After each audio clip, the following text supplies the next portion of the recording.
Apakah memberikan panggung bagi para pelaku kejahatan itu adalah bentuk dalih melucuti moral? Karena orang yang saya ajak bicara itu kan orang mereka sorry yang maaf.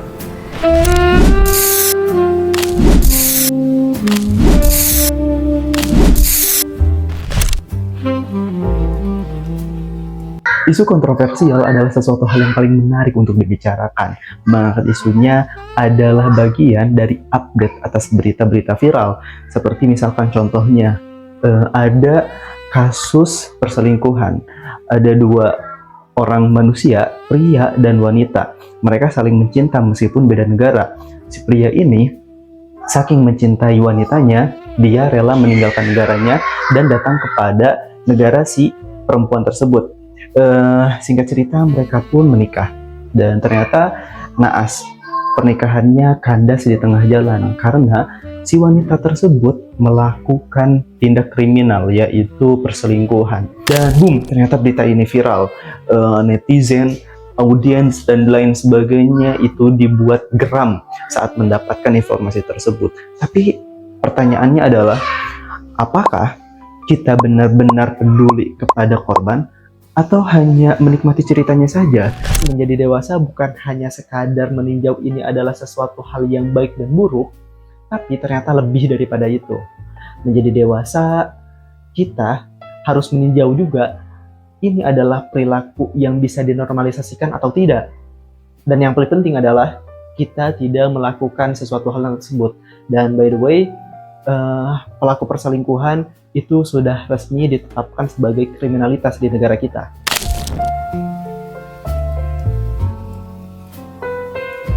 Meski kita tahu manusia tidak luput dari kesalahan dan dosa, namun apakah memberikan panggung kepada pelaku kejahatan adalah sesuatu hal yang patut dibenarkan?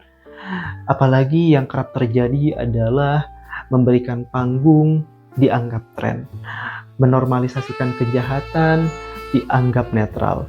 Dan apakah ini tidak akan berdampak kepada psikologi sosial, yang dimana di era digital ini yang mengkonsumsi sosial media bukan hanya orang-orang dewasa saja, tapi anak-anak yang notabene mereka adalah penerus bangsa.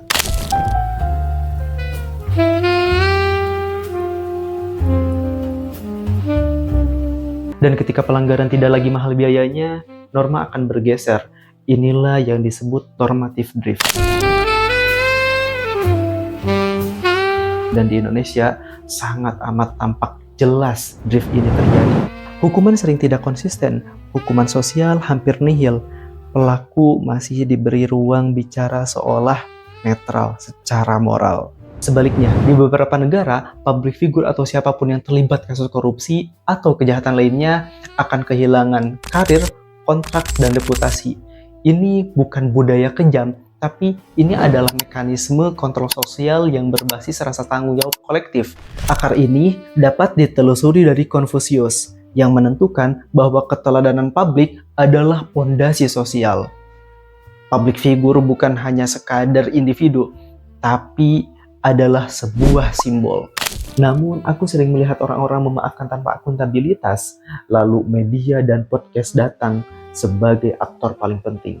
Dan menurut perspektifnya Michel Foucault, kekuasaan adalah sebuah wacana, dan memberikan mikrofon itu sama saja memberikan legitimasi simbolik.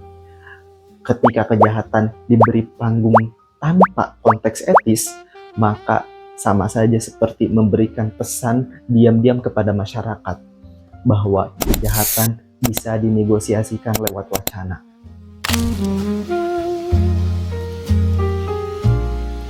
Solusi dari krisis ini bukan pembukaman dan bukan pula penghakiman massal, tapi yang kita butuhkan adalah accountability culture, budaya pertanggungjawaban. Dan menurutku ada 3 hal yang bisa kita tinjau.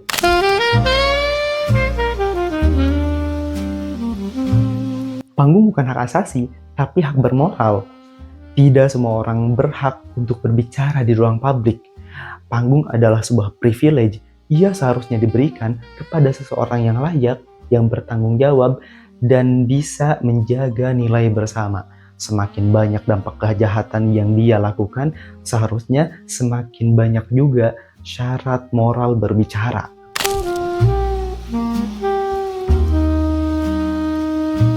Pelaku kejahatan boleh bicara dengan syarat.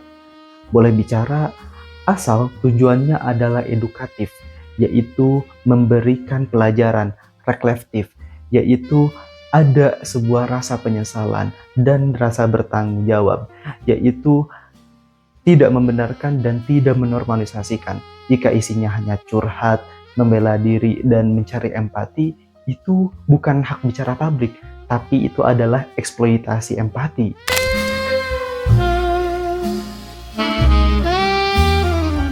Media harus bisa membedakan antara rehabilitasi dan glorifikasi. Ingat, glorifikasi, bukan glory Man United. Rehabilitasi membantu pemulihan dengan tetap menegakkan batas normal. Glorifikasi membuat kesalahan tampak menarik, wajar, atau bisa dimaklumi. Ketika media gagal berubah membedakan antara keduanya, yang terjadi bukanlah edukasi, melainkan kejahatan yang seharusnya menjadi pelajaran malah berubah menjadi sebuah hiburan. Tidak semua suara layak dipusatkan, tidak semua empati menyehatkan, tidak semua cerita layak untuk dipertontonkan. Dan dari semua yang sudah kita paparkan, ada beberapa pertanyaan yang bisa kita pertanyakan kepada diri sendiri.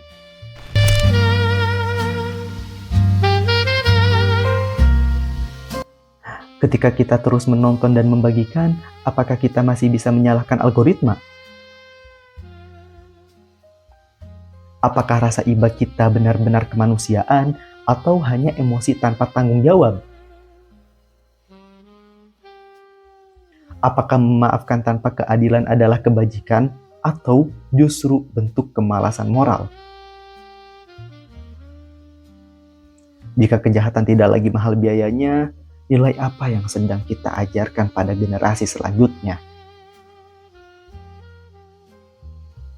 Apakah kita ingin hidup di masyarakat yang adil atau masyarakat yang nyaman untuk dipertontonkan? Peradaban tidak runtuh karena kurangnya orang baik, tapi karena orang baik yang berdiam diri di hadapan panggung yang salah.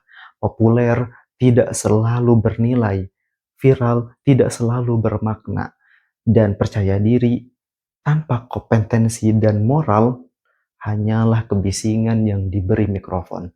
Saya, Maulana Akbar, mari memerdekakan isi kepala.